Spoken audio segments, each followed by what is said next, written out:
Welcome back to all of you after the break of, say, a long break which we took, lunch break, what we say. So, welcome back. So, hope I'm audible as well as visible to you all, right? Just confirm that I'm audible as well as visible to you all. Done. So, this ecology and environment, don't get much stressed about that. Accumulate the information, and whatever I am teaching, that will create a base for you to understand the concepts. And that concepts, if you understand, then keeping that concept or keeping that content or concept in your mind, you can use them in the context of reading your current affairs as well, right? So don't get much stressed. So it is a long journey where we will take up one more weekend. So within that, a good amount of topics we will be covering there, right? So don't get much stressed. Try to focus on the discussion. So last time, that is before the break, we discussed something about the Minamata disease. Now, next is about the level of organization in the ecology. Level of organization in the ecology. Now, level means the hierarchy when we moved on from smaller to bigger. Moved on from smaller to the bigger. So, in the context of any ecology, the levels, that is hierarchy, what we say. Hierarchy means when you move on from smaller to bigger. Hierarchy. Small to bigger. Right. Good afternoon. Good afternoon to all. The first one is that individually, that is the first species what we refer. So it starts from the individual.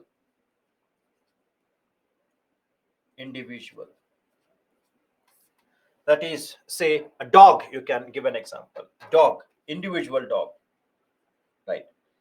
Then variety of dogs, breeds of dogs. When we say we have German Shepherd, Labrador, right? So variety of dogs will be there. Variety of dogs will make population. So bigger than individual is population. Population. So population will have breeds of that. So it means it is also referred as the species of the same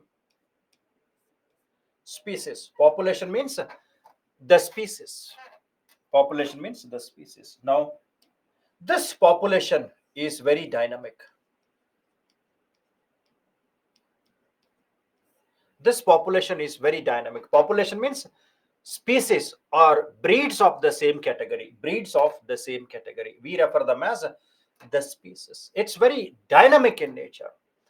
Dynamic means it can increase and it can decrease also. It can decrease also. So population or species is very dynamic in its characteristics. Now, how it increases?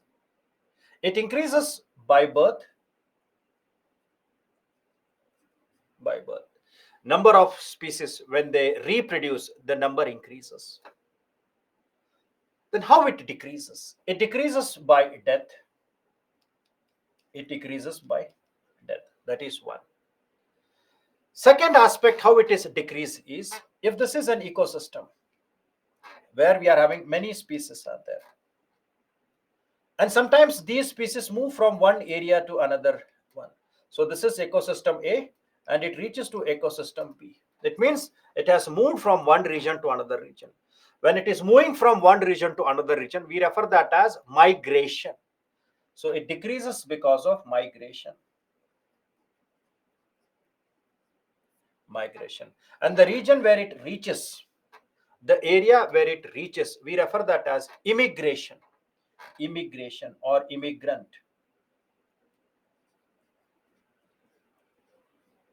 Immigration. Right. So population can increase due to two factors, that is birth. It can increase due to birth and due to immigration when they reach. And population can decrease due to death and migration. Migration means when the species leave the area and moved on to another region. We refer that as migration. So immigration and migration. Then in that region, along with the dog, dogs. If we are having cats, lions, trees, plants, all these variations, different variations. So group of species will make the third, which is called as community. So individual, then second hierarchy is population, that is species, and then third one is community. Community means it consists of many species, that is dogs, cats, lions, etc. Population means varieties of the dogs, cats, all we refer them as community. Now fourth one is, along with the biotic communities, if it is having abiotic communities, then we refer that as an ecosystem. So bigger than community is where we are having living components along with its living components along with non-living, and we refer that as ecosystem. Which is the fourth in the hierarchy. And the bigger versions of ecosystem, we refer them as biomes. When it enlarges, we refer them as biomes.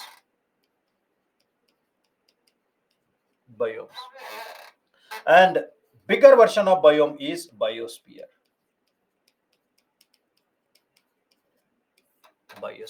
So this is the level of hierarchy in the context of ecology. So the bigger version is referred as biosphere. So this is biosphere. Within the biosphere, we are having the biome, and within the biome, that is ecosystem,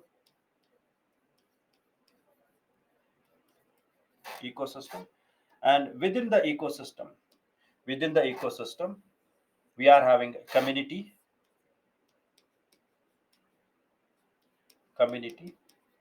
and within the community, we have species or population.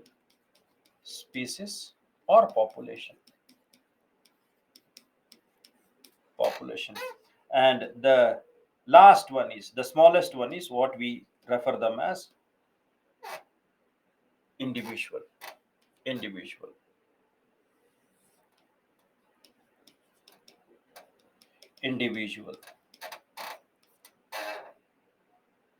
See, difference between ecosystem and biome is, ecosystem is smaller, bigger version of ecosystem is biome. Big version of ecosystem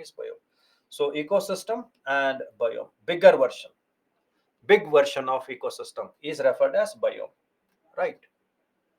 So these are referred as levels of the ecology. Environment means physical space of individual. Every level will have their own physical space. The physical space surrounding this individual is its environment. The physical space surrounding the population is their environment. The physical space surrounding the community is their part. And the physical space surrounding living and non-living, we refer that as environment. So don't get confused. So environment means the physical space. Environment means its physical space. In which both the living as well as non-living environments are there. See, environment, Vishal, don't get confused. Environment means physical space. So, and every level will have their own environment. So, individual will have its own environment. See, I am sitting in the studio. So, this is my environment. Which is surrounding my individual. So when I move on to home, that will be my environment with group of people. So environment is the physical space. It is always seen from individual to population, even up to the biosphere. All the level will have their own physical space, which we refer them as environment, right? Now, next is ecological niche. So, what is ecological niche?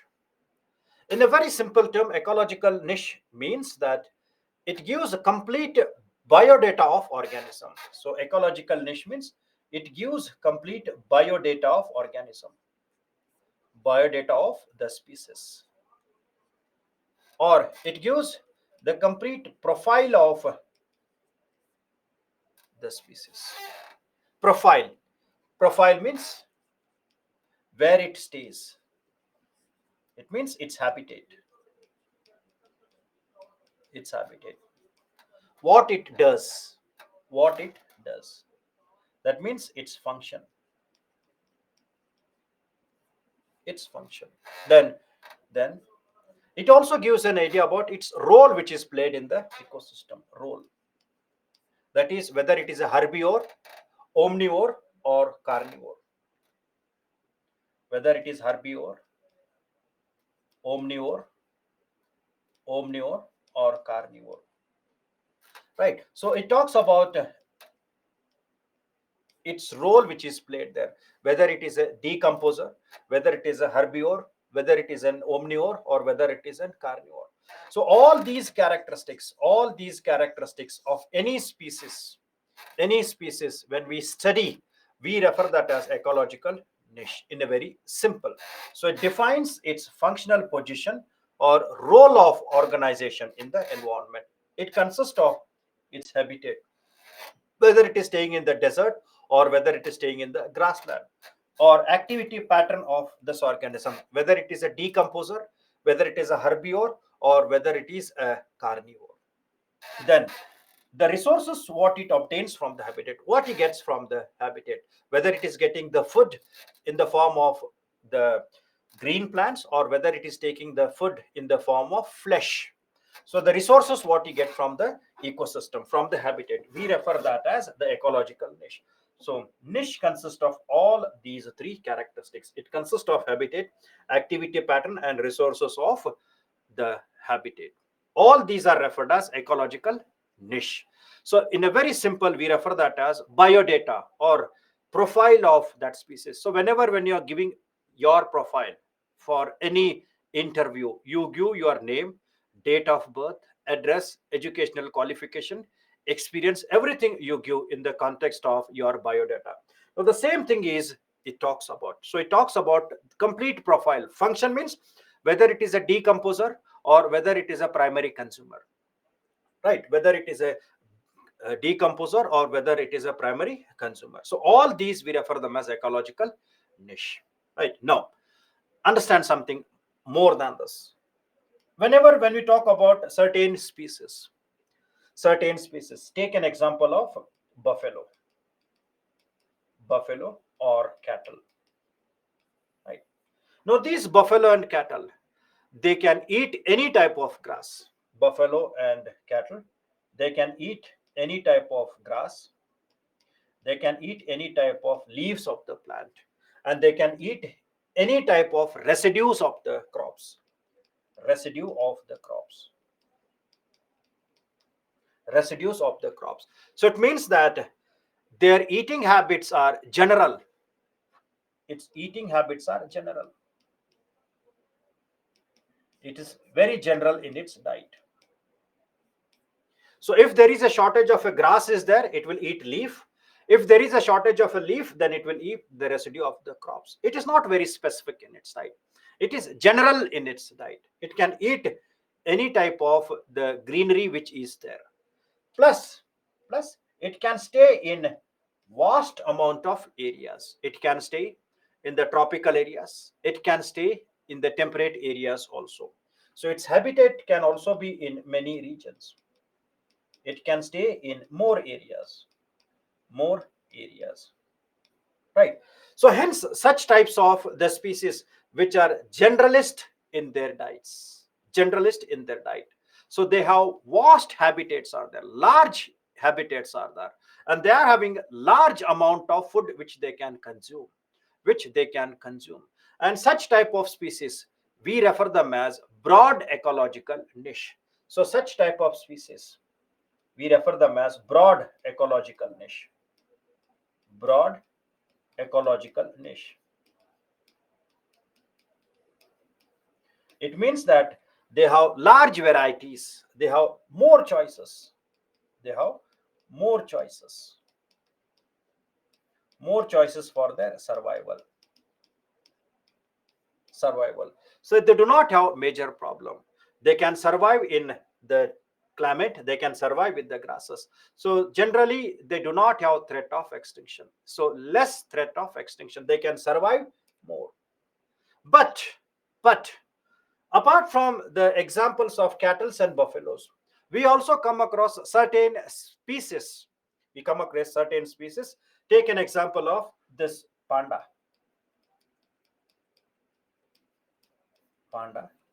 and take an example of this panda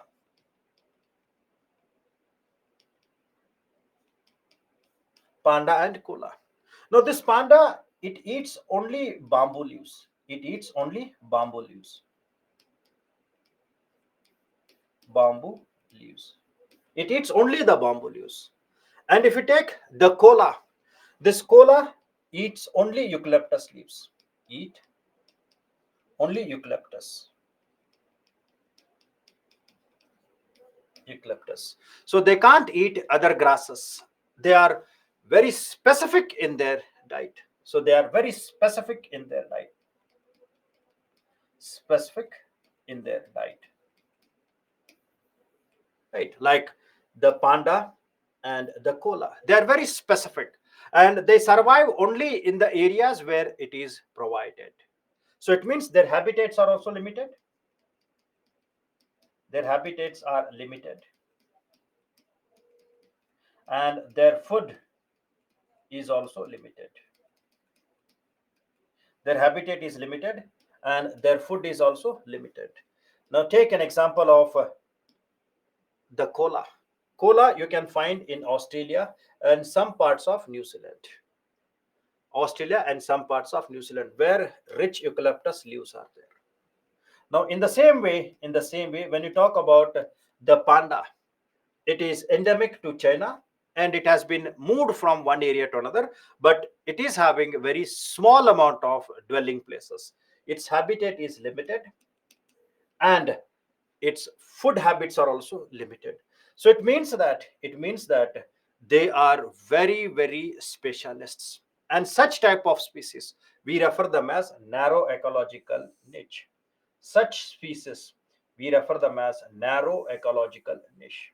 We refer them as narrow ecological niche. Now, these narrow ecological niche, the habitats which are having narrow ecological niche, they always have a threat of extinction. They always have threat of extinction. Why? Because they can't eat anything apart from bamboo for panda.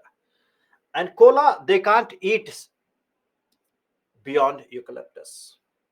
Right? And hence we refer them as narrow ecological niche. Such species we refer them as narrow ecological niche. So reproduction is a characteristic which is done there. Reproduction is a part of the activity which is done. So function means reproduction is a function of organism. Please don't make it confuse. Reproduction is a part of a niche. In CERN we say it is a function of organism reproduce also, right? So remember, broad and narrow ecological niche. So any animal species which is classified as narrow ecological niche, it is specific in its diet and they always have threat of extinction.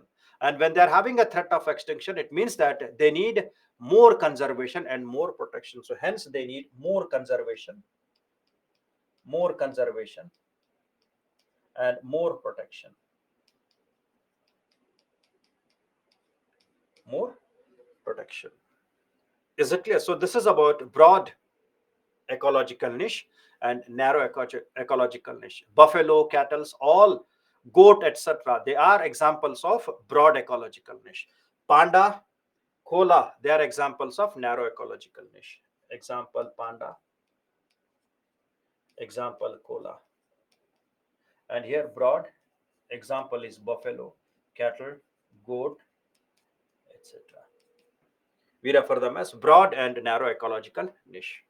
Now, apart from that, very important thing is that two species cannot occupy the same ecological niche. It means that there is no coexistence. There is no coexistence. Now, understand this. This is a ecosystem A. This is an ecosystem A. In this ecosystem A, in this ecosystem A, there is limited resources. Limited resources. Resources means limited food, limited habitat, etc. So in the ecosystem A, it is having limited resources, food, habitat, water, etc., which are limited in that area, in the ecosystem A. Now, if in an ecosystem, if it is having limited resources, then the two species will never coexist. Will never coexist.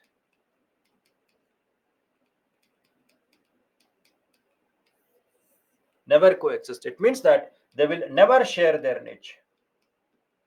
They will never share their niche.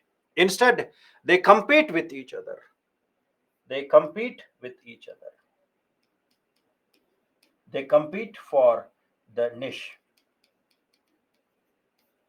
Niche means habitat, its food, and the resources there. It always compete for its niche. And this is referred by a law. These species which always compete with each other is referred by a law which is referred as competition exclusion principle. It is referred as competition exclusion principle. Principle. Or, or it is referred by Gauss law or Gauss law. Or it is referred by Grignell's axiom.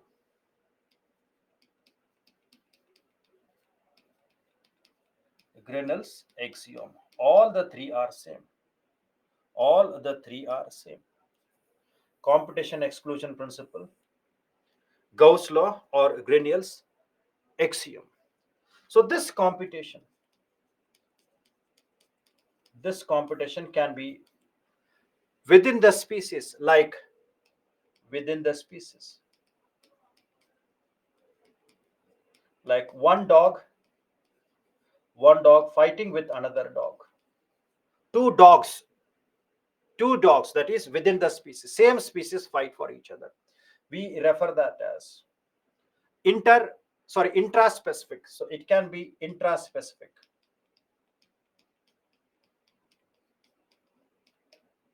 Intraspecific. Or this competition can be between two different species. Between two different species. Two different species. Like dog and cat. We refer that as interspecific. Interspecific. Right. So remember this. So in an ecosystem, I'm using the term in an ecosystem. That is, in an ecosystem which is having limited resources. In an ecosystem with limited resources, the two species will always compete with each other. They never coexist. They never coexist. And this is referred as competition exclusion principle, Gauss law, or Grignell's axiom. And this species or this competition, it can be intraspecific, that is between the same species, or it can be interspecific, between two different species. And in that, whichever species is strong, it will replace the weaker one. So the strong species will replace the weaker, and we refer that as excluding the weaker one and maintaining its niche, right? So we refer that as, it's not exactly theory of evolution, we say it is survival of fittest. It is survival of fittest. So whichever is fit compete and they will take. So remember, two species in the same ecological niche, two species in the same ecological niche will always compete. In the same ecological niche, they always compete for the resources. This is one. Now, there is possibility that the two ecosystems are in two different areas. Two different areas. Now, take this example. This is one ecosystem which is in the Pacific Ocean. Pacific Ocean. Why they do not share? They do not share because the resources are limited. The resources are limited, and as the resources are limited, they are not like human beings who can share. Even human beings also compete. That is a nature's part where the survival of the fittest is seen. So if it is limited resources, they always fight. If the resources are abundant, so there won't be much problem. If the resources are limited, then they will always compete. It is something like this. If UPSC makes a notification for only 10 seats, then will you share them or you will compete for that? Limited resources, you will always compete for that, right? So limited resources, always there is a competition. Now, if one ecosystem which is Pacific Ocean, this is ecosystem A which is Pacific, right? Then there is another ecosystem which is in India, that is the forest in India. Yes, we don't have Neanderthals. It is always where we find them. Yes, it's an example, but you can't write such examples in your examination. Perfect. You can't write such one, right? So it is always a tendency where they always try to compete with each other, right? Classic one. Okay. So Pacific Ocean and the forest. So both are unrelated ecosystems. So remember this, they are unrelated. Unrelated. Unrelated. They're not related to each other. One is in different area and one is in another area. So in the Pacific Ocean, we have a whale, and in the Indian forest, we have something called as the bat. Whale and bats are there. Now, two different ecosystems, unrelated species. Now, the whale, to catch its food, it developed a type of a trait called as echolocation. So it uses echolocation to find the food, right? So it uses echolocation to find the food. The same type of characteristics, the same type of traits, the same type of methodology is followed by bat, echolocation to catch the food. What type of the activity which is performed by the whale in the Pacific Ocean, the same type of methodology is performed by the bat in India to catch or to have the food. The method is same. But they are two different ecosystems, unrelated types of ecosystem. And this is referred as ecological equivalent. The method which is followed by the whale, the same equivalent adaptation methodology is followed by the bat, and these are not in the same ecosystem. They are two unrelated ecosystems. So organism that have similar ecological niche in different geographical regions. This is one geographical area and this is another geographical region, right? So they always have a characteristics which is referred as ecological equivalent. So ecological equivalent of whale is bat in the Indian forest. They developed the same type of methodology. Both have developed the same type of method. They have developed the same type of method, which we refer that as a convergent evolution, which makes them to catch the food. So remember, ecological equivalent is two different ecosystem, unrelated species developed the same type of the method. Same type of method. If we take the example of this, we have nine-banded armadillo, giant anteaters, all these. So one is in Asia, one is in North America, then we have in South America, Africa, and all. So all have developed one type of characteristics, that is long nose. All have long nose to eat insects, more specifically the ants. So this long nose is convergent adaptation. This long nose is the same thing which is found in these species to make the availability of food to reach them. We refer that as convergent or ecological equivalent. It is due to this evolution, that is where the organisms not closely related to each other, independently they evolve the similar traits. Traits means methods or characteristics to adopt such conditions. So we refer that as convergent evolution. So ecological equivalent, and this is convergent evolution. See, niches means, when we talk about niche means their habitat. It can be desert, it can be water, it can be anything for that matter. If you are confused with that, take forest of North America and forest of India. If you are confused with the whale and this, you can take forest of North America and forest of India. So whale will have its own ecological niche. This bat will have its own ecological niche. So don't get confused. It is land to land. Land is different, water is different. Niche means the same.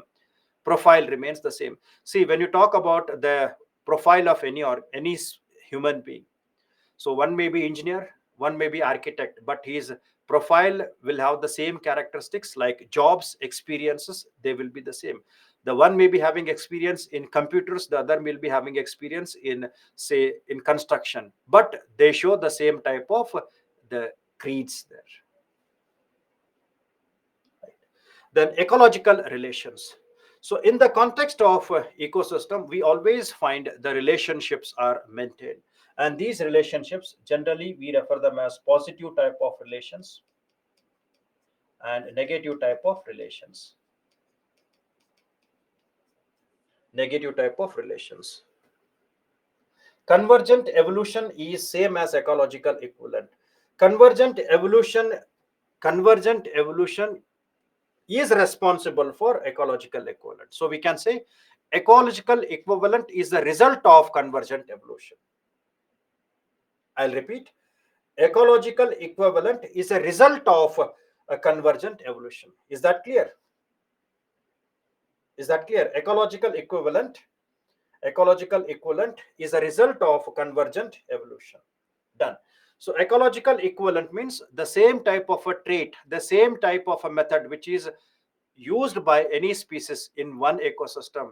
The same type of trait are used by another species in some different ecosystems. The same type of methods which it's using. We refer that as equivalent of that. Equivalent of that. A writer in India is one math, and the same writer who is professional in USA is equivalent of India who is sitting in USA. Right? So they have developed the same type of the activity, same type of the trait, that is writing. So here we are comparing two people who are writers. We are not comparing writer with an actor. Is it clear? So the trait is writing here. So in the context of whale and bat, they are two different, but the trait is echolocation. Right? Then here we come across the interaction between and among the organisms, which can be positive or which can be negative. Now, here we come across many such. Take an example of symbiotic relationship. Symbiotic relationship. Symbiotic relationship is referred as positive relationship. Benefit to that. Benefit to that. Now, symbiotic relationship can be, it can be mutualism. It can be mutualism. Mutualism. Now, mutualism, take an example of the relationship between the coral and the algae zooxanthellae. Zooxanthellae. Now, zooxanthellae is an algae which provides food to the coral, which provides color to the coral. Color to the coral. Now, what coral provides to the zooxanthellae?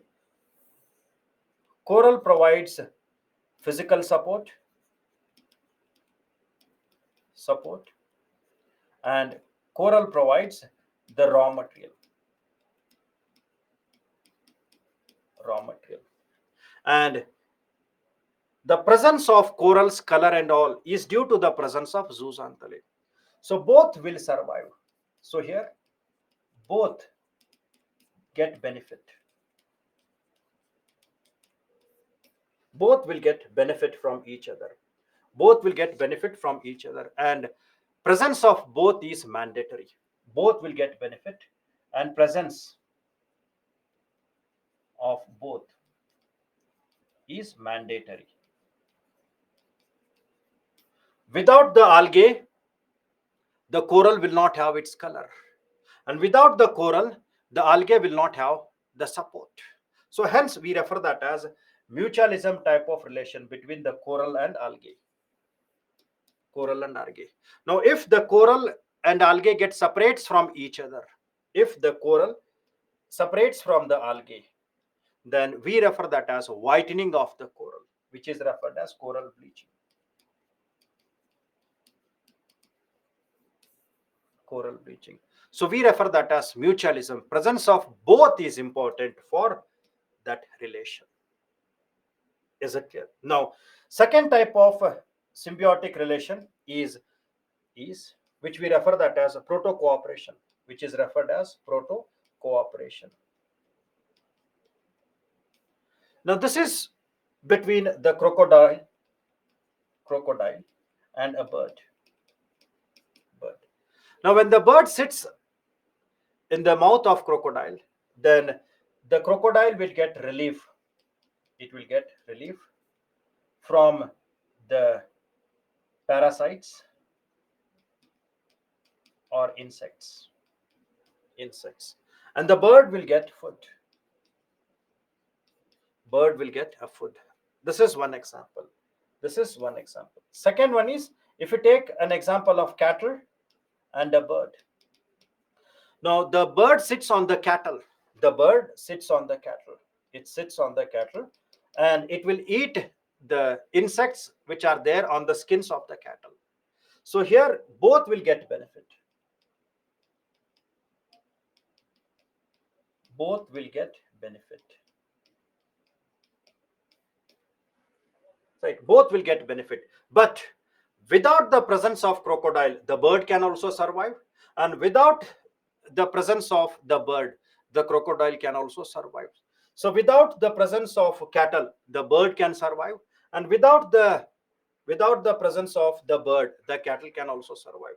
So both will get benefit, but not mandatory. But their presence is not mandatory. Their presence is not mandatory. So independently they can live. So both can live independently. Both can live independently. Independent without that. We refer that as proto-cooperation. Proto-cooperation. So one is mutualism. Both cannot survive independently. Both cannot survive independently. That is mutualism. Proto-cooperation, both will get benefit, and both can survive independently. Here both can survive. Both can survive independently.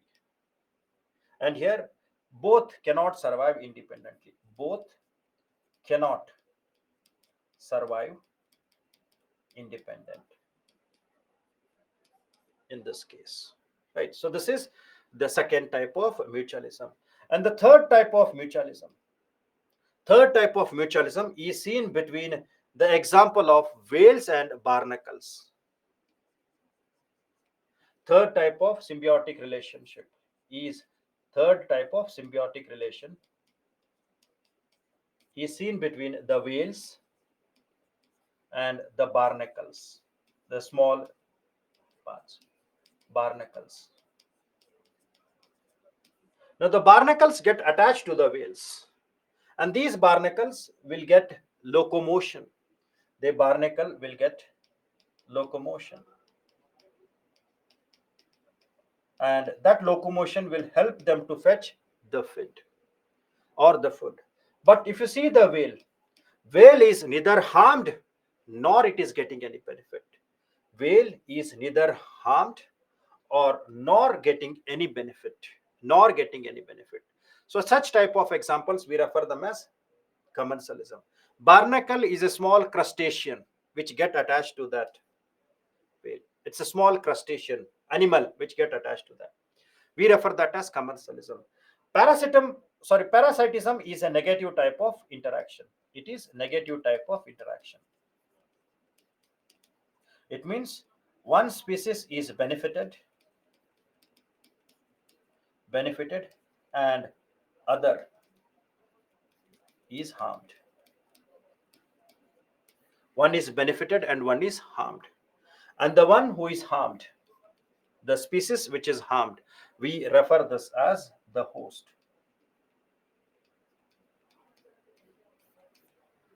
And the one which get benefit, we refer that as parasite. So parasite gets a benefit, and the one who is harmed is referred as the host. Now in the example, mosquito is a parasite which sucks the blood from human beings, and human beings or animals, they're referred as the host. They're referred as the host. Apologies for that. They're referred as the host. Host is always affected. When they bite human beings, it can create many disease. So we refer that as parasitism, negative type of impact. Then predation. Predation is also negative type of relation. In a very systematic way, it is referred as hunting and killing. Right.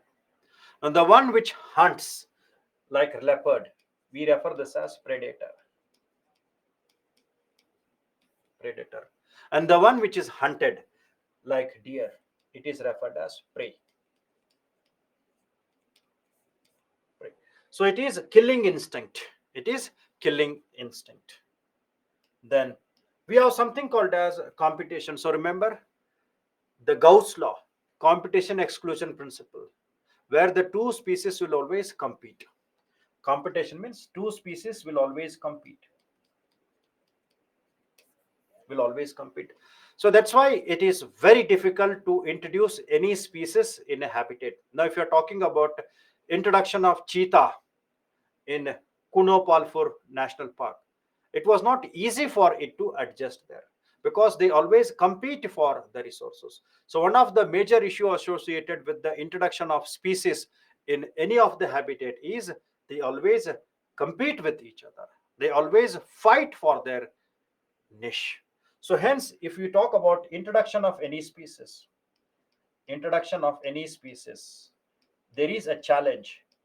Out of that challenges, one of the challenges, they always compete. Cheetah will compete with another cheetah, or cheetah will compete with leopard which is there, or cheetah will compete with the tiger which is there in that area. Why? For its survival, for its food. And in that there is possibility that the cheetah may be killed, or there is possibility that it can be injured. So that's why we come across the incidences that a cheetah died because of injuries, cheetah died because of a disease which is there. So it is not easy to make the introduction of species in any other areas, because one of the strong point is they always compete, they will never coexist, right? So if they compete for resources, then we refer that as consumptive or exploitative. If they compete for their territory, we refer that as interference. And if they compete by arriving there first, we refer that as preemptive. So three types of competitions can be seen. Now don't explain them in detail. Sometimes they may be asked in the prelims in match the following. So just remember that. So we can't say India has made a mistake by introducing the foreign species. So I'll take up that when I take India's biodiversity, Nikhil. Don't get much stressed on that. It is not a mistake. Proper implementation has to be done because there were reasons given by the authorities. When we take the National Tiger Conservation Authority, they have given certain reasons. So when they want to introduce any species, there were certain aspects were there. Now, this cheetah is not an invasive species. It is not an alien species, right? So we will see that when I take the biodiversity. Don't we'll discuss that, Nikhil. Don't worry, we'll discuss that when I take the introduction of cheetah. We'll discuss more on that. But here, understand that one of the challenges, they will compete. We can't say it's a mistake, but issue is there. Issue is there, right? Then, apart from that, we also come across a relationship between the elephants, that is herds of elephants. Herds means group of elephants. So in any ecosystem where we are having grasses, large grasses are there. So in this grasslands, if the elephants herds are walking, large amount of elephants herds are walking, groups of elephants are walking. So these elephants, when they walk on that region, so elephants will not have any benefit, elephants will not have any harm. But when the elephants walk on the grasses are harmed there, the grasses are harmed. So elephant will not have any benefit, but the grasses are harmed. That is, the presence of one species has a negative effect. So here negative effect is on the grass. And the another species, the first species is unaffected. The first species which is unaffected here is elephant. Elephant. Elephant.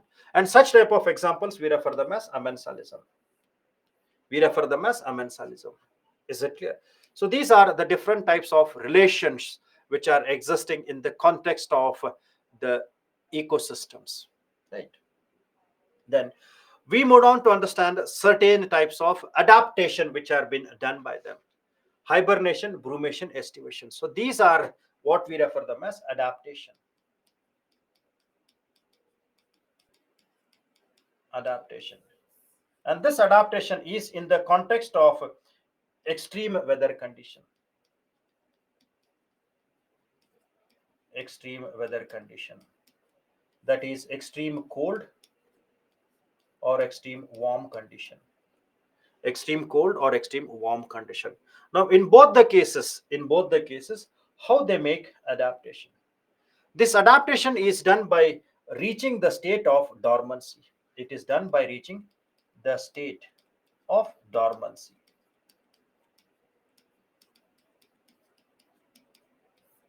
They reach the state of dormancy. Now, what is the state of dormancy? It means that they stop their growth. Dormancy means they stop the growth. Their growth is stopped.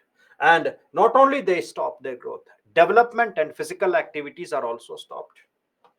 They stop their growth, stop their physical activity, and they will stop all physical activities. They will stop. Growth is stopped, physical activity is stopped, and also their developments are stopped. Development or stops. Now, why this is done? This is done to conserve the energy. This is done to conserve the energy.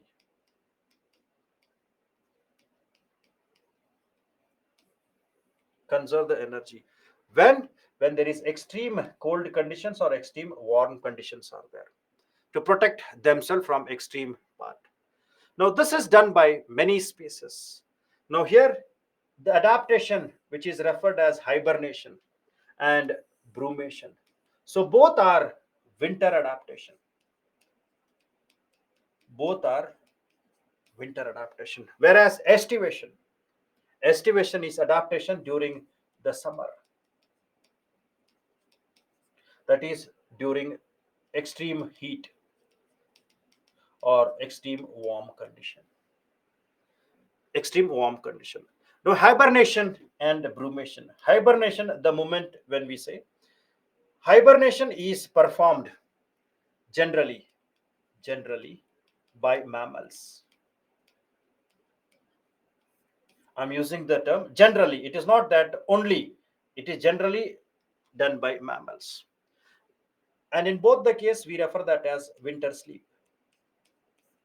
Winter sleep. Now, hibernation is done by mammals generally, and this is long winter sleep.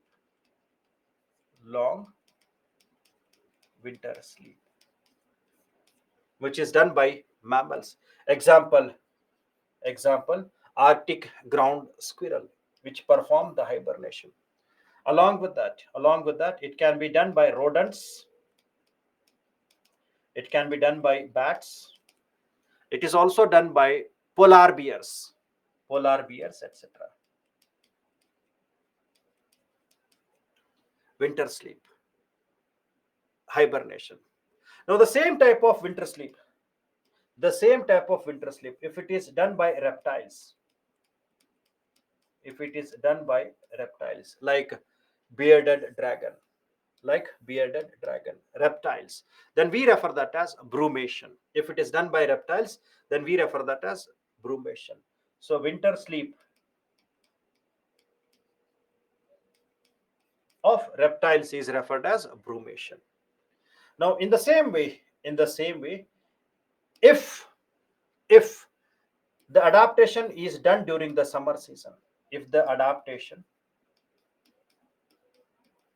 is done during the summer season or extreme heat, like earthworms, or sometimes the birds, we refer this as estivation. We refer that as estivation, right? So this is an adaptation which is seen generally: hibernation, brumation, and estivation. Is it clear? Now, the difference between hibernation and brumation is done by reptiles, and hibernation is generally done by mammals. And apart from that, hibernation is uninterrupted, uninterrupted. Whereas brumation can be interrupted. The species, they woke up in between, so it is interrupted.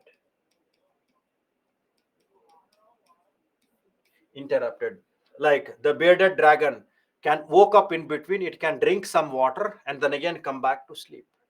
But the Arctic squirrel will not woke up. It is uninterrupted and long winter sleep. So hibernation is generally uninterrupted, and brumation is interrupted, where the species woke up, it will drink the water for some time and again it will come back to the sleep. It's just like a person in the midnight, he wakes up, drinks water and sleeps. So that is called as interrupted sleep. But there are some people who sleeps at 9 p.m. and woke up only at the 6 a.m. Uninterrupted, right? Next is ecological pyramids. Now, what are ecological pyramids? Ecological pyramids, in a very simple way, we say they are graphical representation of the relationship between the different organisms in ecosystem. Graphical representation, and it shows the tropical structure and functions of ecosystem. It shows the tropical structure and functions of ecosystem. It means that it shows the flow of energy in much more better way. So hence we say ecological pyramids are better than the food chains. So these are better than the food chains. Than the food chains. Right. So they are better than food chains, where they show the relationship between different organisms, whether it is a primary producer, primary consumer, secondary consumer, etc. So they are far more better than improved version of food chain. So we say they are improved version of food chains.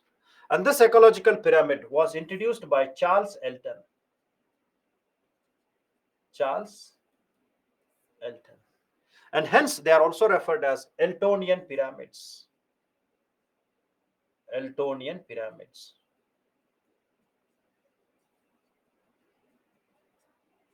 Pyramids, which are triangular in the shape. Eltonian pyramid, which are triangular in the shape. And here, the producers are at the base. In this pyramid, the producers at base. And the top carnivores will be at apex.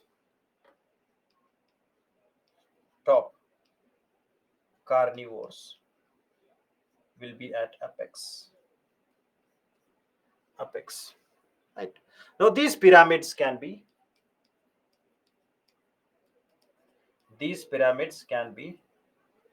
two ways. They can be upright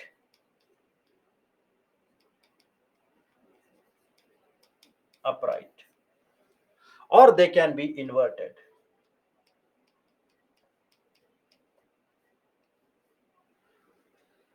More values, less values, increased values. So they can be upright or they can be inverted. So remember, upright, more value, less value. Inverted, less values and more values. So they can be upright or they can be inverted. And these pyramids are three types. Three types of pyramids are there. And these three types of pyramids are pyramid of number,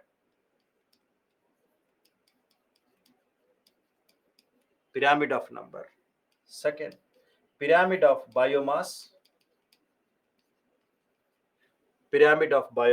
and the third one is pyramid of energy. Three types of pyramids are there: pyramid of biomass, pyramid of number, and pyramid of energy. And pyramid of number, they can be upright and they can be inverted. Pyramid of biomass, they can also be upright and they can also be inverted. But pyramid of energy, they are only upright. Only upright. No inverted.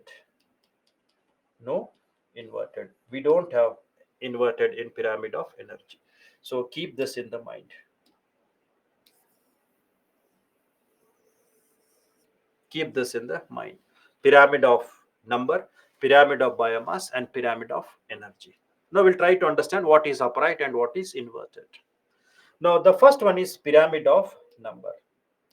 So pyramid of number takes only the count of numbers. Size does not have any matter here. Pyramid of numbers, it only counts the number. It only counts the number. Size here has no place. No place. Size does not have any impact here. One mosquito is same as one elephant. So number is seen. Size is not taken into consideration. Size is not considered. Size is not considered. Only the numbers are taken into consideration. One mosquito is same as one big tree. One grass is same as one elephant. Numbers are taken into consideration, not the size. So please understand, only numbers are taken, not size. Not the size. Now take an example. Example, grassland. In the grassland ecosystem, right? So we have lakhs of grasses. We say crores of grasses are there. Crores of grasses are there, right? And in this crores of grasses, we find thousands of herbivores, like the cats, sorry, the rats, the rabbits, etc. Herbivores which are there, which feed on them. Then hundreds of the secondary consumers, hundreds of secondary consumer. and 10 tertiary consumers will be there. So number decreases when we move down from base to the apex. So we refer this as upright pyramid. So the grassland ecosystem shows upright pyramid. It shows upright pyramid. Upright pyramid. Now, take one more example. In the forest,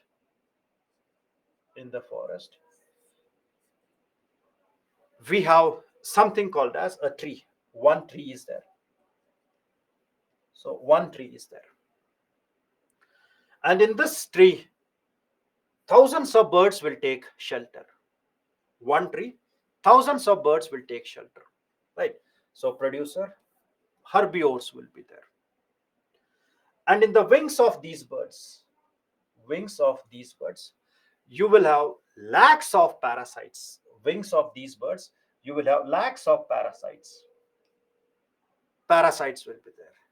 And within these parasites, crores of hyperparasites will be there. Crores of hyperparasites are there. So in the forest, the parasitic food chain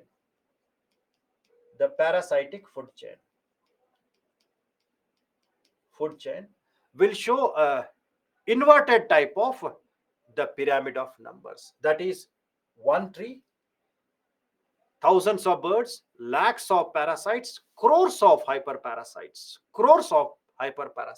We refer that as inverted one. So parasitic food chain shows inverted pyramid. It is inverted. And this is upright in the pyramid of number. And they made a study and they found that pyramid of number is not giving more clarity. And they wanted something better. They wanted something better than this. And something better means they wanted to consider the size also, not the number, size into consideration. And hence, the biomass was taken into account, which is referred as better than pyramid of numbers. Better than pyramid of numbers. So pyramid of biomass, which is comparatively better than that of number. And here, size is dominant. Size is taken into consideration. Size is taken into consideration, not the number. Size is consideration, not number. Not the number. So here it is based on biomass. Based on biomass, that is dry matter at each level. Dry matter at each level. So total mass of organisms at each tropical level is taken into consideration. It shows more accurate representation of amount of energy, because mass defines their energy capacity in each tropic level. Now here also take an example. Take an example. So example of this forest ecosystem, in that grassland ecosystem, forest ecosystem or grassland ecosystem, right? Or you can say forest ecosystem, grassland ecosystem with large trees are there. Large trees are there. So here if you take the biomass of the large trees in the first level, we refer them as producers. It will be very high. It is bulky. And herbivores, which depends on that. If you take the total biomass of that, dry weight of that, compared to large trees in that area, it will be very small. And then they are eaten up by primary carnivore like wolves, etc. And the number of wolves or the masses of them, dry weight of all in that tropic, it will be comparatively less. So hence the forest ecosystem in the pyramid of biomass, it will show upright pyramid. It will show upright.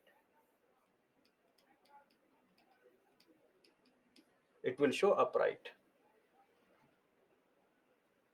Right. So why parasitic food chain in tree? Parasitic food chain, it is a name given because they consist of large amount of parasites. So this parasitic food chain in this forest, in the example, it starts from the tree. So hence it is referred as parasitic food chain. Is it clear? Yes, total biomass in that area. total biomass in that area, dry weight of that level, right? So this is in the forest ecosystem. Now, if we take an example of aquatic ecosystem, if we take an aquatic ecosystem,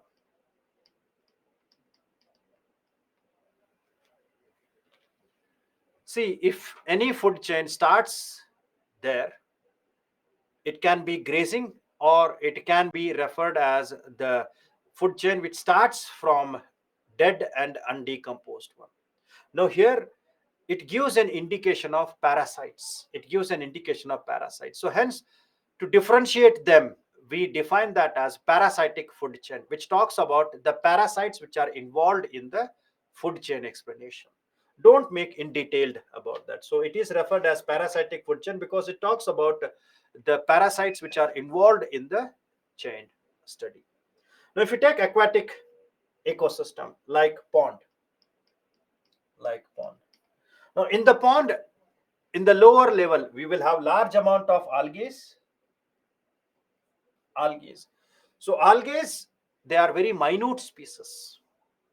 Crores of algae will be there, and if you take the dry weight of that, it will be very less.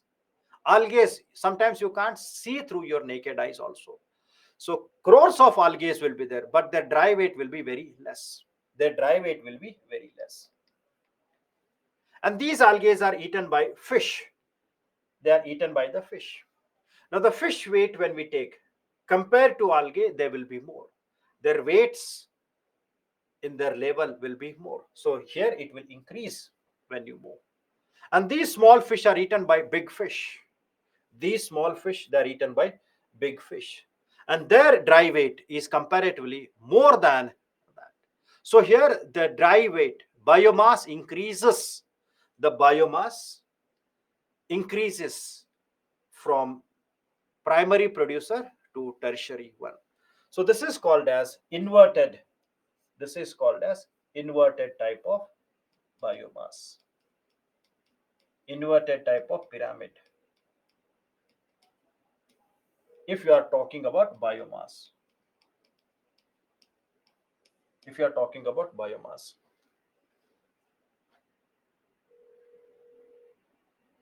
Why body mass of all the rabbits together is more than a single? It's not about a single lion. So when we talk about single lion, along with the lions, you will have tigers, right? So when you talk about that, the total biomass, when we take the tigers, the leopards, the cheetahs which are there, the size and their biomass, it is comparatively more than that of the total biomass of, or the dry weight of the rabbits in that areas.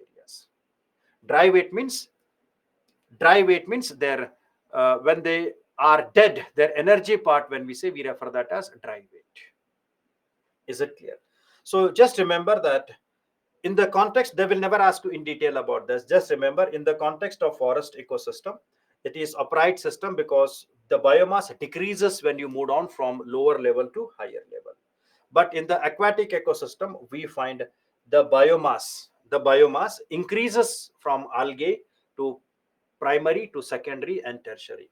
Right now, one question associated with that.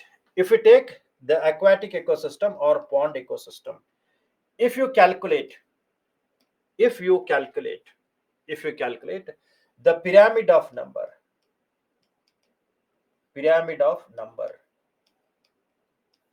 for the same aquatic ecosystem, pyramid of number for the same aquatic ecosystem pyramid of number for same aquatic ecosystem, will it be upright or inverted? Very fast. If you take pyramid of number does not take the weight into consideration. Will it be upright or will it be inverted? Perfect. That's what is required in the examination. It is upright. Crores, thousands, 110. So it is upright. It is upright.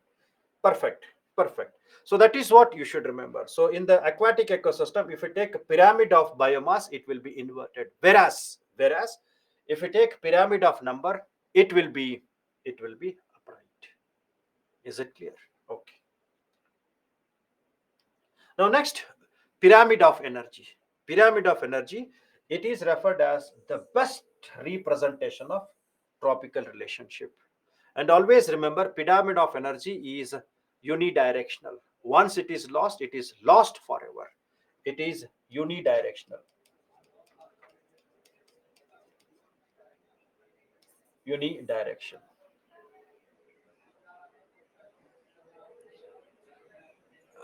Apologies, wait a minute.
Okay. So apologies for that. We can have a break of say 10 minutes, then we'll continue from where we have left. So we'll resume the class at 5:10. 5 5:12 we can start the class. 5:12 p.m. we'll start.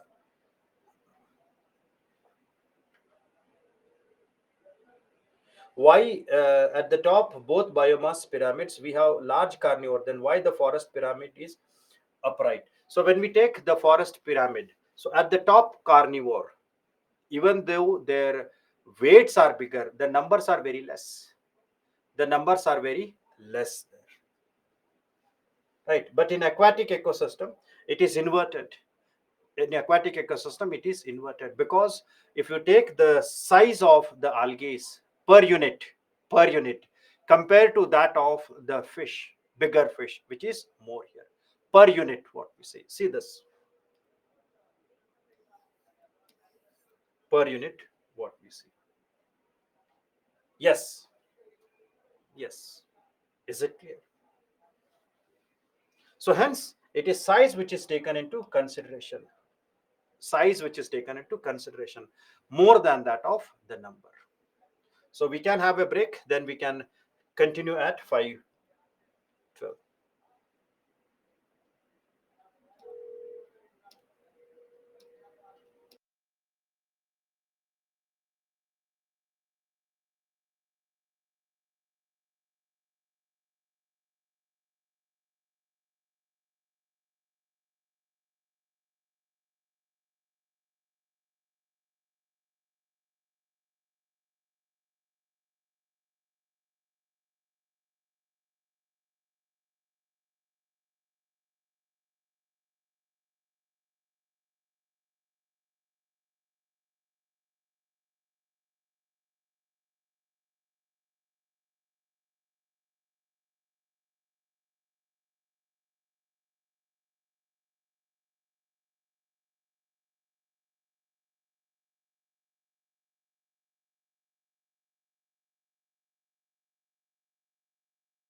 Okay, apologies for the break. Some emergency was there, so have taken a break. Apologies for that. So I'm hope now I'm audible as well as visible to you all, right?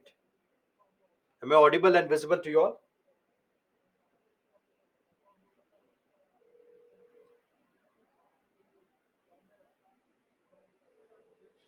Please confirm that. Am I audible as well as visible to you all? Yes, okay. So pyramid of energy, it is always unidirectional, where it is always at all the level we find the energy is lost. It is something like this. If you are having the energy here, which is 10,000 kilojoules, kilojoules. Now, what is the energy which is transferred to the next level here from here to here? From 10,000, what is the energy which is transferred to the primary consumers? If it is 10,000 in the producers, so it will be 1,000, it will be 1,000 kilojoules, and from here to the next level, it will be 100 kilojoules, and from here it will be 10 kilojoules. It will be 10 kilojoules, right? So it is all the stages the energy is lost. At all stages the energy is lost, and it is unidirectional, and hence the pyramid of energy is always upright. It is always upright, always upright. Is it clear? So these are referred as pyramids. Now, what are the drawbacks of the pyramids? What are the drawback of pyramids?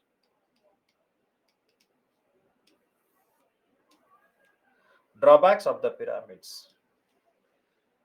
The first one is, if you see the pyramids, we have never taken the consideration of decomposers. So decomposers are neglected in the ecological pyramids. So decomposers are neglected. Decomposers are neglected in the ecological pyramid. So it is a major drawback. And we know that decomposers plays an important role. In spite of that, the decomposers are neglected. And the second drawback is this ecological pyramids, they indicate only the food chains. They do not take the consideration of food webs. So they take the consideration of only food chain. Only food chain. So food webs are not represented in the ecological pyramids. So food webs are not represented. So these are the two major drawbacks of the ecological pyramids. So they neglect the decomposers and they take only food chain into explanation. The food web, the complex one, is not taken into consideration. So these are the two major drawbacks of the ecological pyramids. Now next we move on to ecosystem services. Now, the moment when we say ecosystem, so examples of ecosystem. Can anybody define, or can anybody give an examples of ecosystem fast? At least 2 3 examples of ecosystems. Examples of ecosystems. The moment when we say ecosystem, so examples of ecosystem: grassland, forest, ponds. Apart from that, apart from that, you are talking about natural. You don't have any man-made ecosystems. Estuaries, man-made ecosystems like agricultural lands, aquariums, gardens, etc. So ecosystem means they can be example of pond, they can be agricultural land, garden, forest, etc.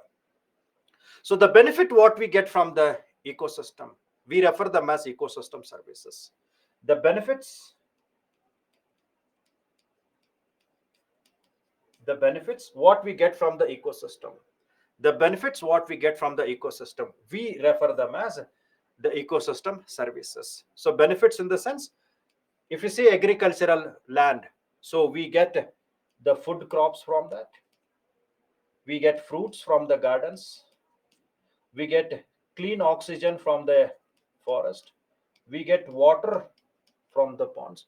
So all these are referred as the services, the benefits what we get from the ecosystem. But how to demarcate them? So all the services, all the benefit, all the benefit, or all the services which the humankind, the humanity gets from the ecosystem, we refer them as ecosystem services. And we classify all these ecosystem into two categories, ecosystem services into two categories. One is referred as resources, and the second one is process. So two words are there. One is resources,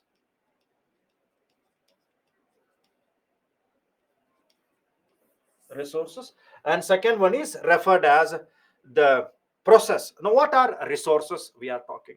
Resources, the moment when you use the term, we say it is economic benefit what we get from that. Now take an example. This is a land, and in that, if you do agriculture, then we refer that as land resources. We refer this as land resources,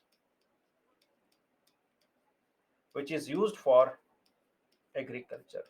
And from agricultures we get food grains. From agriculture we get food grain. So that is a resource. Then another example, that we are having large amount of forests. So from these forests, when we get minor products or timbers, we refer that as the resources, forest resources. Then a river is there, a river which is flowing, which is an example of low-tech ecosystem river, which is a source. Now this river, when we construct a dam across that, now the water of the river can be used for drinking, the water of the river can be used for irrigation, etc. So hence we have converted the river water into resources which can benefit humanity, converted into resources which are used for activities. Now in the forest areas, we have many plants are there, and these plants can be used for medicinal values. These plants, they can be used for medicinal values, right? So we refer them as resources, the benefit what we get from the ecosystem. So it can be food, it can be fodder, right? Or it can be raw materials what we get from the ecosystem. We refer that as resources. Now what is process? Here one more term is process. So what is a process we are talking about? What is process, right? Now process means, understand this, where an activity is performed. Now take an example of the green plants. Now green plants, they perform an activity called as photosynthesis. So photosynthesis is a process. So what benefit we get from photosynthesis? Very fast. What benefit we get from photosynthesis? What we get from photosynthesis? End result of photosynthesis, that is oxygen. So oxygen is important for us. So we get oxygen, right? And second one is these plants, they absorb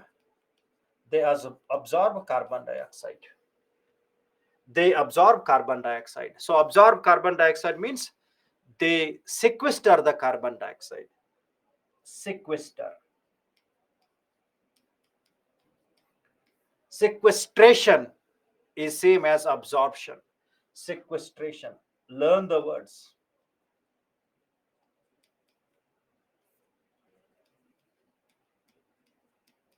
Sequestration.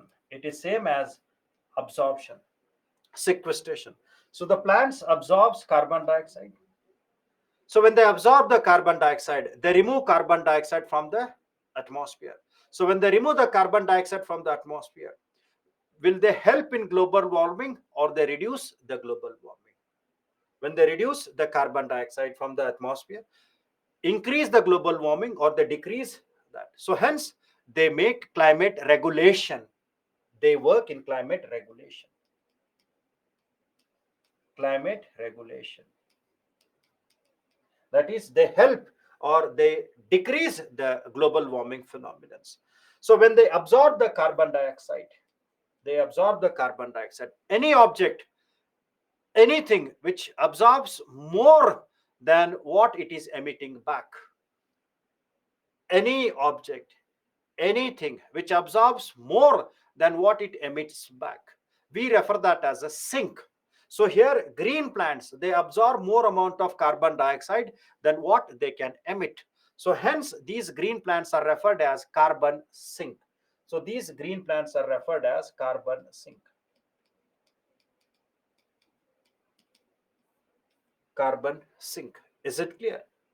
Carbon sinks. So forest areas are carbon sinks. They store large amount of the carbon in their roots, in their leaves, and in their stems.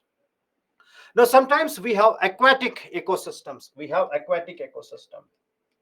In the aquatic ecosystems like mangroves, weeds,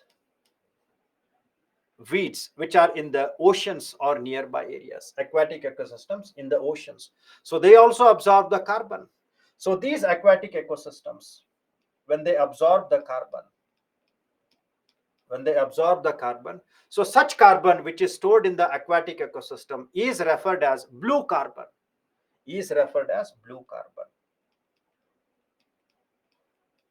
Blue carbon. The carbon which is there, the carbon which is stored by them, right? Perfect. The plants reduces soil erosion. Perfect. They prevent soil erosion.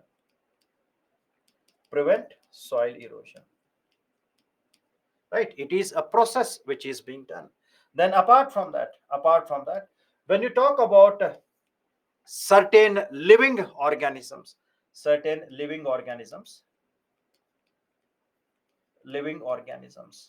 it can be animals or it can be plants. Animals or plants which are used to reduce the pollution. So when I take pollution, I'll explain that in detail. Living organisms or plants which are used to reduce the pollution, we refer this as bioremediation.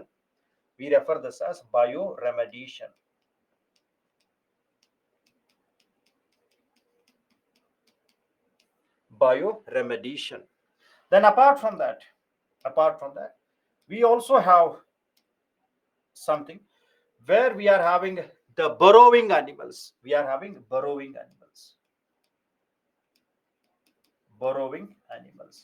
Now the examples of burrowing animals, they can be earthworms or rabbits, etc. We refer them as the burrowing animals, mouse, etc. Burrowing animals. Now here when we talk about that, the example is earthworm. So this earthworm is used in organic farming.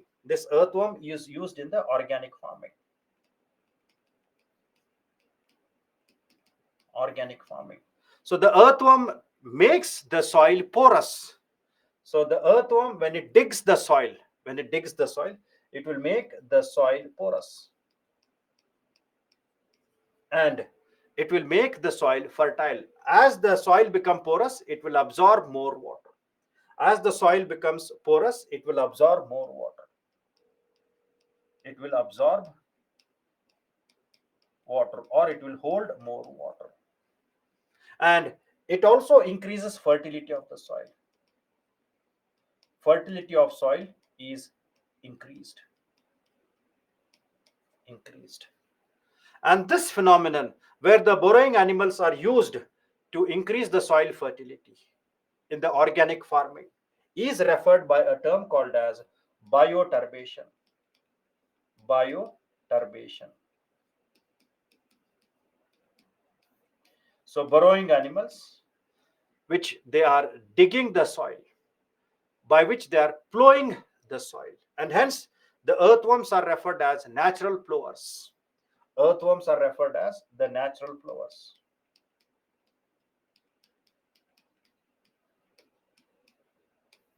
Natural plowers.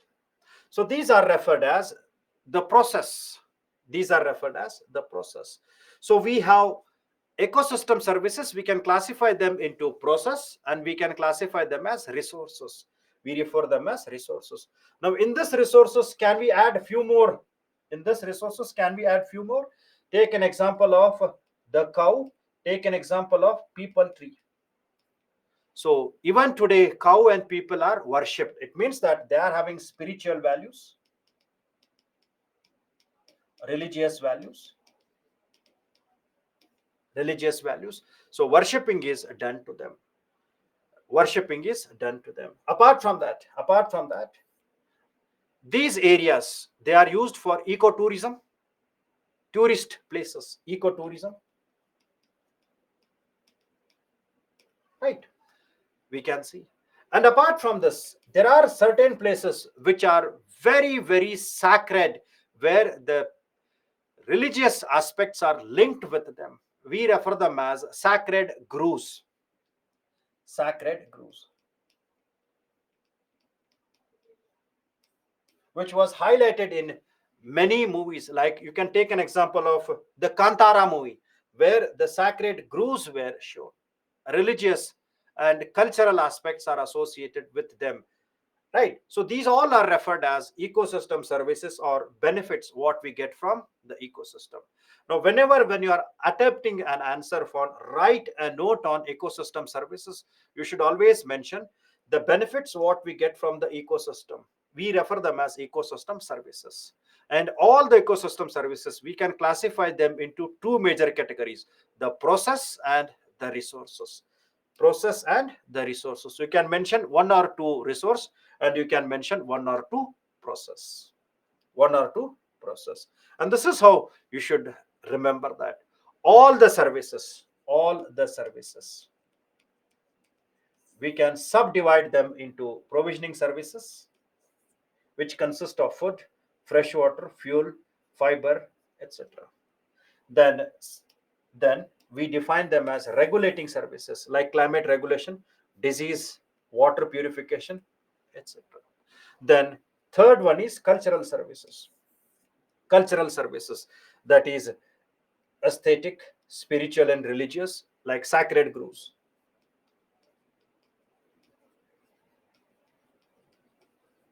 Sacred groves. And worshipping of the cow. Worshipping of the cow. Worshipping of the people tree.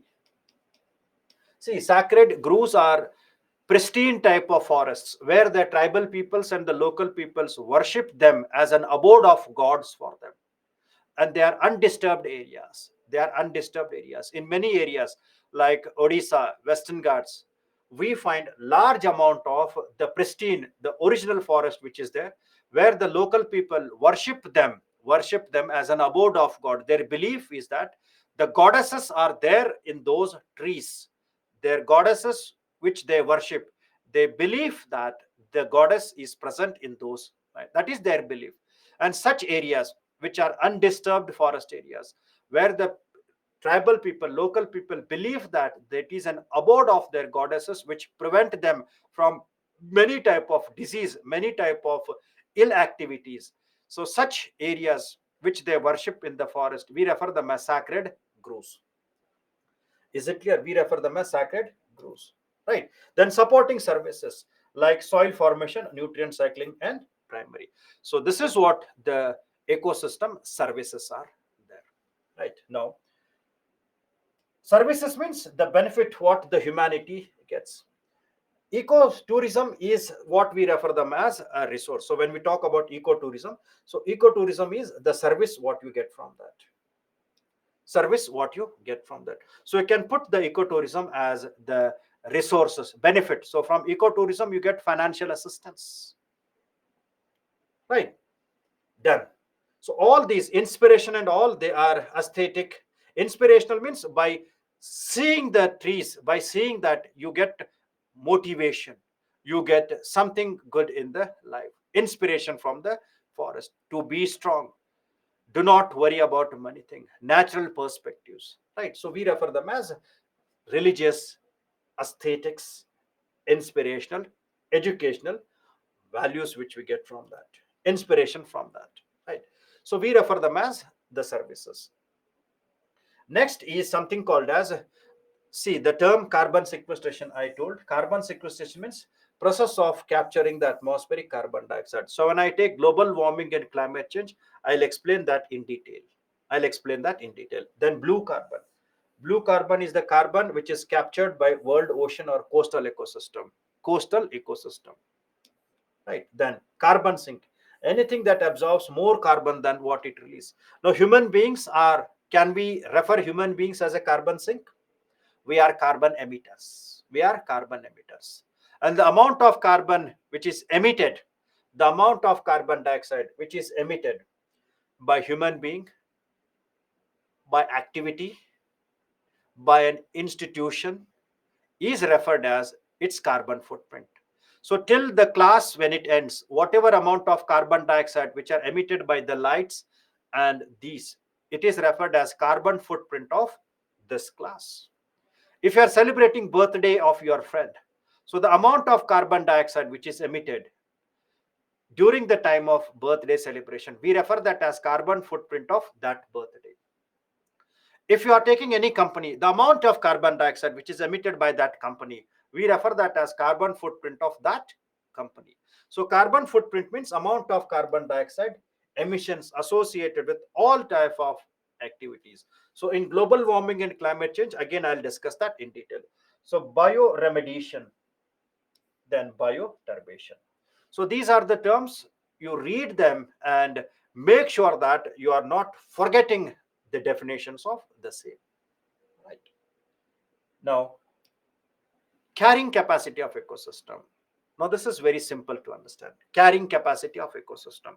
So all the ecosystems, if you take all the ecosystems, they provide services. Services means benefits. So all the ecosystems provide services, benefits. Now the moment when you say benefits, you should always remember two things in the mind, that is resources and process, right? So all the services which are provided by the ecosystem to the maximum population without degrading, maximum population without degrading for infinite number of years, we refer that as carrying capacity of an ecosystem, right? So maximum population which can be supported indefinitely, indefinitely upon the resources and the services of ecosystem without degrading, without deteriorating, we refer that as carrying capacity. Carrying capacity. So this is a village, or this is a land area. We can say this is an agriculture land which is sufficing food for 10 people, which is sufficing food for 10 people. Now if the population of this area become 1000, can it provide the same benefits? No. So if the population increases, then the over exploitation of resources will take place. If the population increases, over exploitation of resources takes place. Over exploitation takes place. So here if the numbers have increased, then we will use chemical fertilizers to grow more food. We will use chemical fertilizers to grow more food. Then second one is, it depends on the population which is increasing. Second, it also depends on the demand which is done by the population, that is the amount of resources each individual is consuming. So hence there is always a statement that earth can always provide the needs of human beings, not the greed. I'm repeating, earth, that is mother earth as a nature, it can suffices the requirement of needs of human being. Earth can provide the needs of human beings, but not the greed. Not the greeds. It means that you are having a home which is built in 50 by 60 or 30 by 60. Now, if you want a home to be constructed in 2 acres of a land, that is a greed.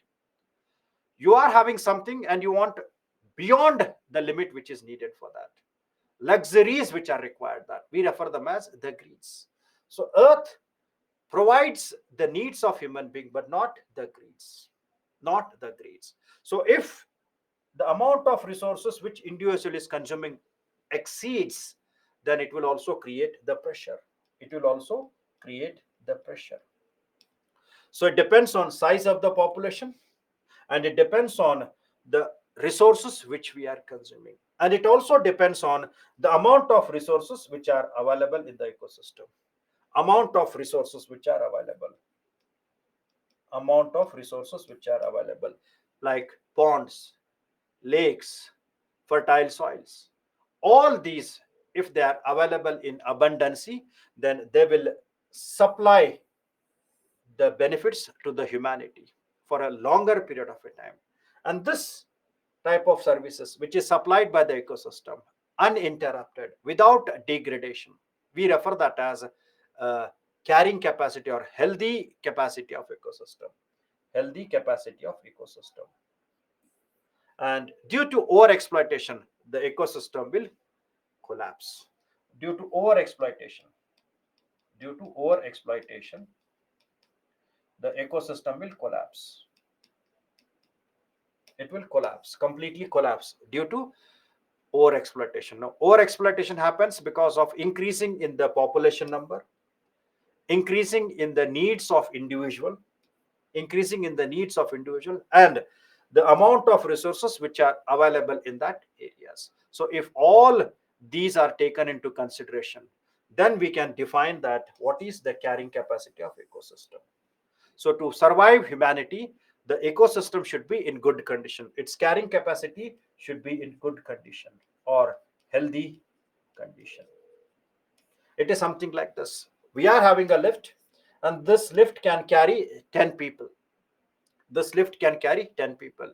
Now, instead of 10 people, if you put 20 people in the lift, then what will happen to the lift? It will collapse in between.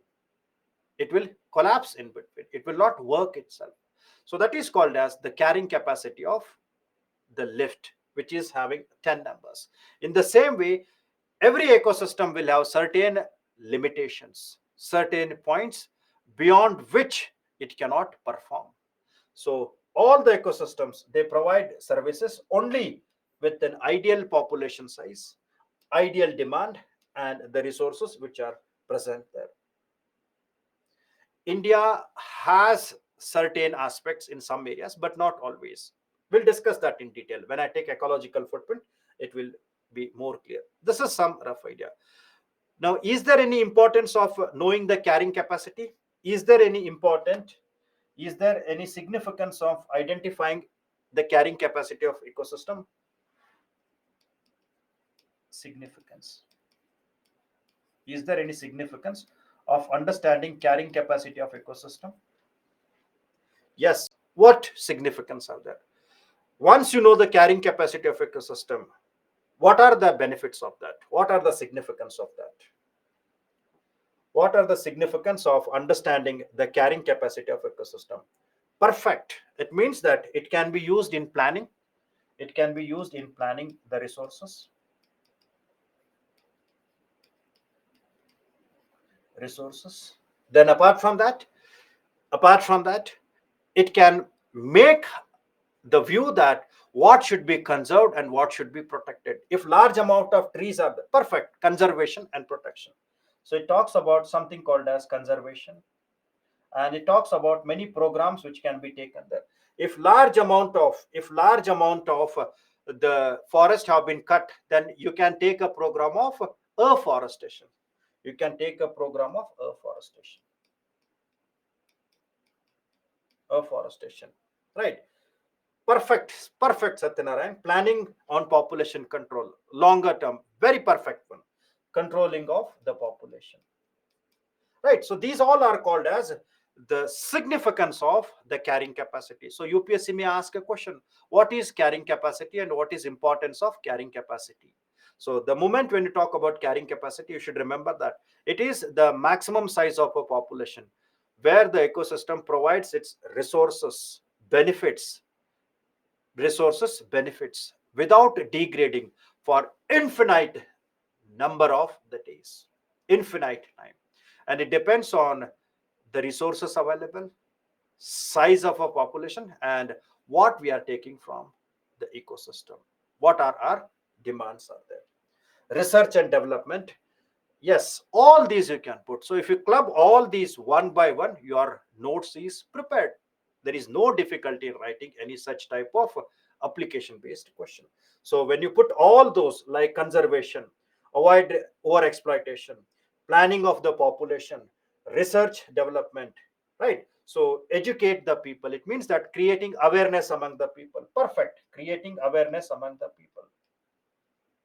So all these are very, very important in the context. So this is how UPSC asks questions. There is no rocket science involved in examinations. So understand the concept and make the notes according to the need of the examination.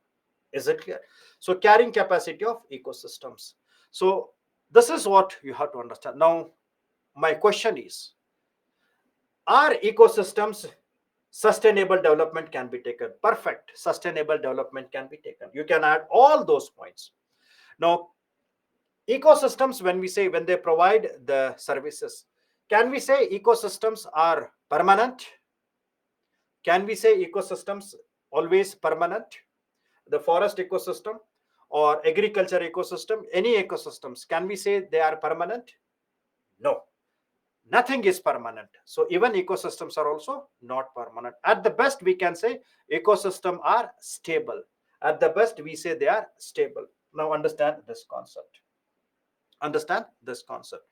Now these are the facts which you should remember for your prelims, or sometimes you can use them when you're writing your mains. Right now, world population is projected to reach 9.7 billion by 2050, which will increase the computation of the land. The demand for food for this large population will rise by 35 to 56% of 2050. So it means that it will create an issue of food security. So food security is major problem.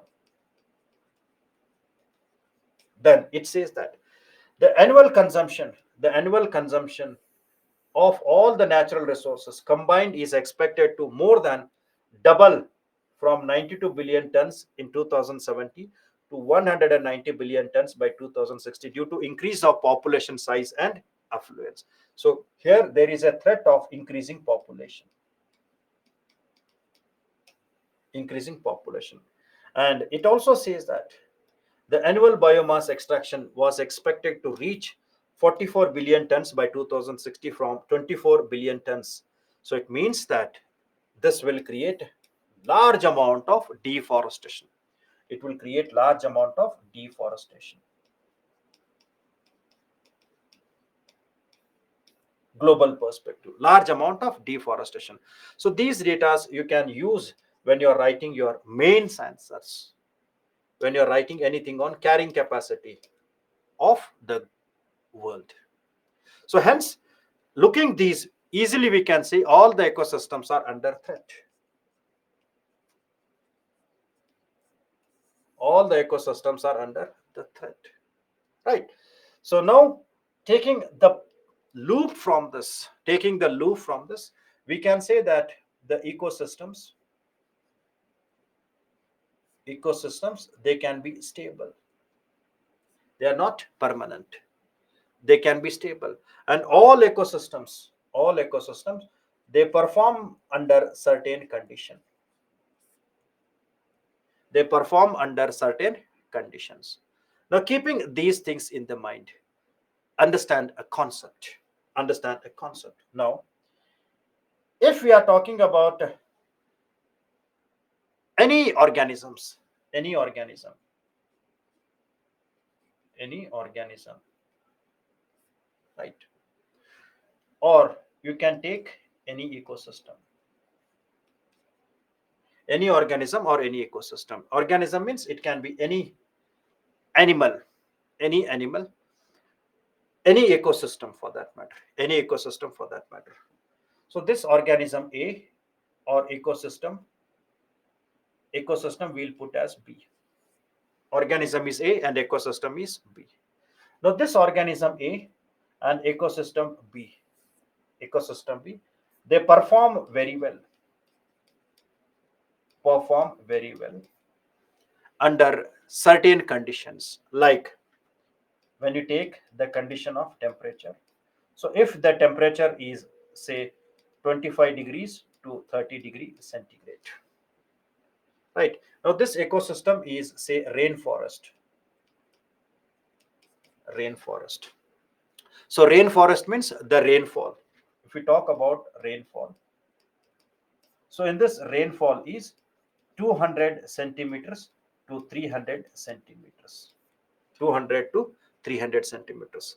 So the temperature is 25 to 30 and rain is 200 to 30. So this is what we refer them as an ideal conditions.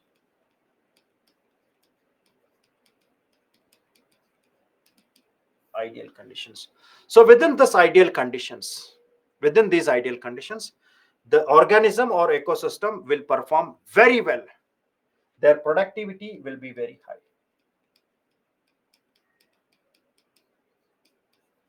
Productivity will be very high. Where? In the ideal values. I'm giving an example of temperature and example of the rain. Their productivity will be very, very high. And these values, temperature and rainfall, we refer them as environmental values. Environmental values. Environmental values. Right? Temperature, etc. Right? Now, if the temperature and rainfall increases, if both the values increases, if the value increases, sometimes increase means it can reach to 40 degree centigrade. And if the rainfall, it reaches to, say, 500 degree centigrade, it has increased to this value. And there is possibility that it can decrease also. The temperature can decrease, say, up to 18 degree centigrade. And the rainfall decreases to 100 centimeters. 100 centimeters. So when the temperature reaches to 40 degrees, when the temperature reaches to 18 degrees centigrades, maximum and minimum. So as the temperature increases and as the temperature decreases, their productivity, will it increase or it will decrease as the temperature is increasing and as the temperature is decreasing, maybe yearly basis? Will it increase or it will decrease? It will always decrease. With reaching to the maximum, perfect, which reaching to the maximum values, and when it is moving to the minimum values, their productivity will decreases. Productivity will decreases. So here also the productivity will decreases. Now, as the productivity has decreased because of the extreme values are there, 40 and 18. So within that, this organism and ecosystem, it will resist the change. It will not die automatically. So this organism A and B, it will make or it will resist the change.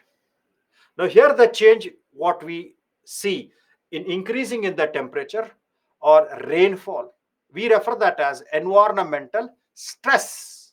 Stress, it means some uneven situation. So this changing of the temperature,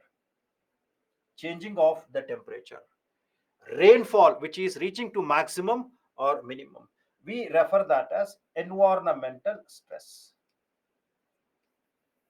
Environmental stress. So all organisms or the ecosystems, their productivity is very high at certain values. Their productivity decreases and decreases with both the increasing values and decreasing values. So it means that they will always have certain maximum limit and minimum limit in which they survive, in which they survive with less productivity. And they survive because they are having some inbuilt resistance. They survive because they are having inbuilt resistance with less productivity. Less productivity. Now, if the temperature here, if it reaches to 60 degrees centigrade and the temperature which reaches to 0 degrees, then there is possibility that this organism cannot survive. This ecosystem cannot survive. So beyond the maximum capacity, beyond the maximum values, and beyond the minimum values, or below the minimum values, below the minimum values, below the minimum values, the ecosystem or the organism will collapse. Beyond that, both A and B will collapse. Both A and B will collapse. Right? If it is more than what they can survive, they will collapse. So hence, if you see this criteria, so we always say that all the ecosystems or all the organisms, all the ecosystems and all the organisms, they are always under the stress. They're always under the stress. And these ecosystems and organisms, they all adapt to particular maximum and minimum environmental conditions. Adapt to particular maximum and minimum values of environment, that is temperature, rainfall, etc. So this maximum and minimum values within which the organisms survive. So this maximum and minimum values, maximum and minimum values, in which the organism, in which the organism or ecosystem survive is referred as their range of tolerance, is referred as range of tolerance.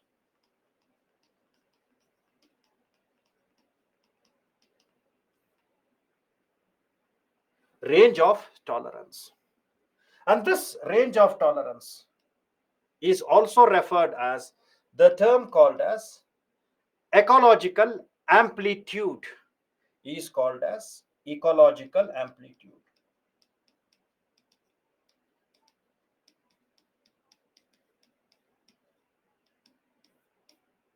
Ecological amplitude, that is a set of maximum and minimum values. If the set of maximum and minimum values exceeds, then the whole ecosystem will collapse. If it exceeds, then the whole ecosystem will collapse. Whole ecosystem will collapse. And hence, if you draw the graph here, so this is called as productivity, and this is the maximum value, and this is minimum value. minimum value. And this is the ideal value. Ideal value. So all the ecosystems and organisms, they always show a graph. They always show a graph which is referred as the dumbbell shape. Sorry, bell shape. Bell shape. So it is the maximum productivity. Their productivity decreases with the maximum value and decreases with the minimum value. So all the ecosystems, they will show their productivity in the bell shape. Bell shaped.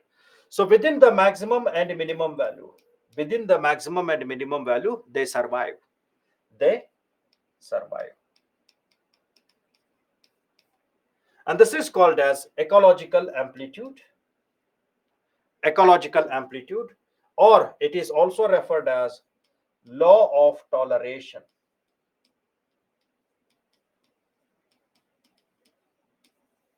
Law of toleration. Why? Because every ecosystem, every organism, they have their inbuilt resistance. They have their resistance, which resist the environmental changes, which resist the environmental changes. And this aspect, which resists the environmental change, within the law of toleration or ecological amplitude. So this inherent property, this property of all the ecosystems, this inherent property of all the ecosystems or organisms to resist the change in the environment, we refer this as homeostasis. Homeostasis. We refer that as homeostasis. Is it clear? So remember this bell shaped one. So the definitions will be that all ecosystems regulate and maintain themselves under a set of environmental conditions. And these environmental conditions, they always show bell shape. Bell shaped. And any environmental stress means change in the values. Change in the values. Change in the values. That is maximum value and minimum value. Maximum and minimum value. Within the maximum and minimum value, within the maximum and minimum value, these ecosystems or the organisms, they itself tries to resist the change and maintain itself into equilibrium. And this inherent property of all living systems to resist the change is referred as homeostasis. Is referred as homeostasis. Homeostasis. Is it clear? And this area, which is having the maximum and minimum value, maximum and minimum value, complete area, is referred as the ecological amplitude. So this is called as ecological amplitude.